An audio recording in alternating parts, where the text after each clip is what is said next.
Now available for pre-order on Kindle. Stop Simping in Cyberspace. Learn how to avoid predatory females in their virtual con games with Stop Simping in Cyberspace. Pre-order your copy of Stop Simping in Cyberspace on Kindle today.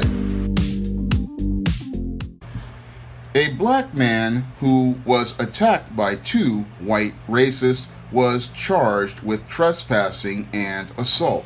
Now, in this incident, Vauhxx of Indiana was crossing through some property that he thought he would be able to pass through when he was confronted by two white men who were wearing Confederate hats. And these two white men who were wearing Confederate hats then decided to tell your Vauhxx he was trespassing, and then they wanted to go out here and use racial slurs against him as they attacked him, and then somebody yelled to get a noose. Now, in the aftermath of this incident, these two individuals were arrested by the original prosecutor, and after those charges were filed, the prosecutor then recused herself from the case, and a special prosecutor took over. Now, this special prosecutor has decided to file charges against Mr. Booker as related to federal felony battery and misdemeanor criminal trespass because he has decided not to sign a confidentiality agreement and publicly forgive the two white racists who assaulted him and were looking to lynch him. Now, when I take a critical examination of this disturbing incident, I don't know who's more twisted, the racist who attacked Mr. Booker or the prosecutor who has gone out here and decided to file charges against him. Now, the racists I already know are already sick and depraved individuals because anyone who wears a Confederate hat, a hat that symbolizes a betraying this country and its Constitution, is already a messed up individual. But what's even more messed up is that we have a prosecutor who is supposed to be representing the Union and the Constitution, and it looks like she's trying to follow the same white supremacist policies that were established by the Confederacy. Now, that's where I see the so-called leftist North turning into the Jim Crow North that I see evolving here in America, a North where they are just going out here and participating in the exact same racist policies that were established during the dark days of the Jim Crow South of the 20th century. Because when a prosecutor decides to go out here and say that a black man cannot go out here and seek justice as related to a criminal matter, and the only thing he needs to do is go out here and sign confidentiality agreements to publicly forgive two individuals who've tried to harm him, that does not show me that the justice system is working. It shows me that the justice system is broken. And it's clearly broken, again, when you have to have a black man decide that he needs to choose between his dignity as a man and getting justice. Because it looks like what this special prosecutor was looking to do was go out here and tell this black man that he needs to sign a confidentiality agreement and publicly forgive these two racists. And that's some buck dancing and bojangling, and that's basically what they wanted this black man to do. They wanted him to sacrifice his intangibles of manhood, and they wanted him to not see himself as the equal of a white man. What they wanted this black man to do was break himself down to the level of a boy and go out here, sign this confidentiality agreement, act like he's going to forgive these two guys, and then give these same white male racists a pass. And that's one of the most disturbing things, I have ever heard, because this right here is textbook white supremacy, and it really mirrors the disturbing event between your Henry Louis Gates Jr. and an officer a couple of years ago. Now, in that incident, your Henry Louis Gates Jr. was breaking into his home because he had locked himself out, and this police officer then confronted Henry Louis Gates Jr. and arrested him. And in that incident, we had the President of the United States, Barack Obama, get involved, and he wanted your Henry Louis Gates Jr. to sit down with that white police officer. And it was during that sit down that this white police officer refused to apologize for his actions, and he refused to take any sort of accountability or responsibility. And what was really troubling in that incident was he did this sitting in front of the first black president of the United States, not respecting the authority of his office or respecting the power of his position. In the eyes of that white police officer, he was the authority and the power, and he saw the black president of the United States as just another black person he did not need to respect or regard. And that's what's happening in this case. The special prosecutor wants Mr. Booker to be another buck dancing, bojangling clown who will sit there and decide to sacrifice his dignity in order to be able to preserve his freedom. And that is extremely egregious, because to sit there and have a man who was out here just walking through some property to get to a public place, which is something that is commonly done if you don't have fences up. I mean, I wonder if those two white guys would have confronted any of the white women who probably came to this place. Again, I wonder if they would do that. That's the critical question I have to ask, because seems like the only issue they had was with this black man walking through here. And it looks like the only issue they had with him was because he saw himself on the same level as a white man, which still shows us how your racism is still prevalent in this country.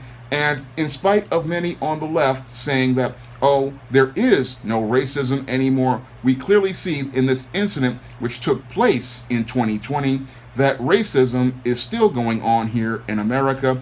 And it looks like white supremacy is still looking to try to maintain power and control over black men, because the only reason why they would go out here and file charges against a black man who was allegedly lynched, attempted to be lynched, is because they wanted to put this black man in his place, and they wanted to make this black man submit to their system, and they wanted this black man to agree to give this white racist a pass for his extremely egregious behavior. That is the only reason why they are going out here and filing charges against this man.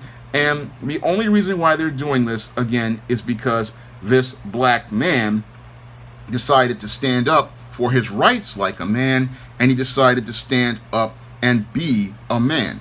And that's the issue that your white supremacists have with black men, is the whole idea of being on the same level as they are and is demanding the same rights as they are. Because what they wanted this black man to do, again, and I will repeat it so people can understand, with that confidentiality agreement and apologize, was take us back to the unwritten dark days of Jim Crow, where a black man had to go out here and confess to making a mistake of not following the unwritten social rules for black men as related to interacting with white men. And what went on here was the unwritten social rule that this black man participated in was stepping into a white man's property and not thinking that he had to go out here and be on the same go out here and think he needed to be on the same level as this white man or this white woman. And what they wanted to do was, again, break this black man down and break him down to the level of a boy. And one of the mistakes that Booker and others from the group tried to do was try to smooth things over.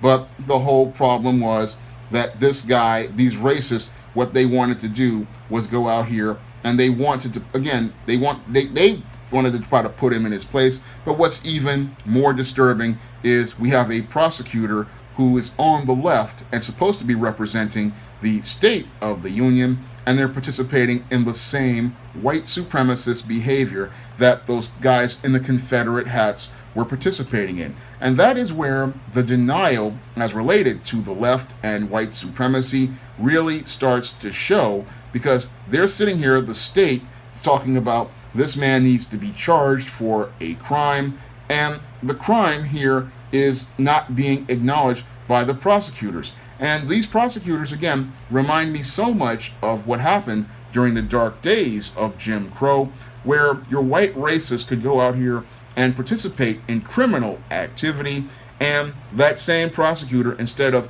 going out here and putting these people in prison and punishing them for their crimes, what they would do is turn a blind eye to their crimes. And that's what we see happening right here in this state of Indiana, where this incident took place, because this is the same type of action that happened in Jim Crow whenever a white man either assaulted a black man or murdered a black man or violated a black woman.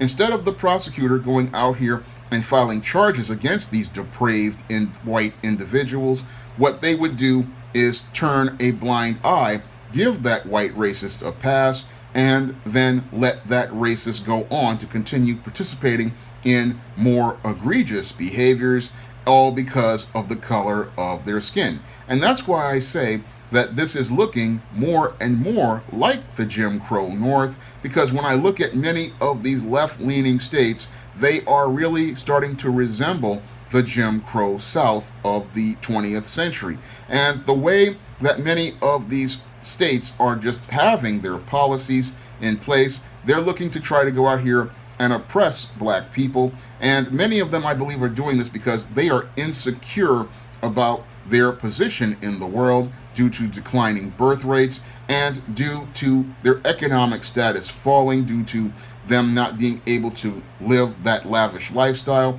Many of these racists are feeling uncomfortable about their place in the world, and they need somebody to be able to abuse. So they go to their old scapegoat, the black man, and they try to break him down into a place at the bottom so that they can feel like they're at some place at the top. And what they're upset about here is that here is a man at the bottom challenging them and demanding that he get his rights and equal justice from the justice system. And that's what has them so upset about this whole case. And what's disturbing is that this man was about to be lynched in one of these left-leaning states.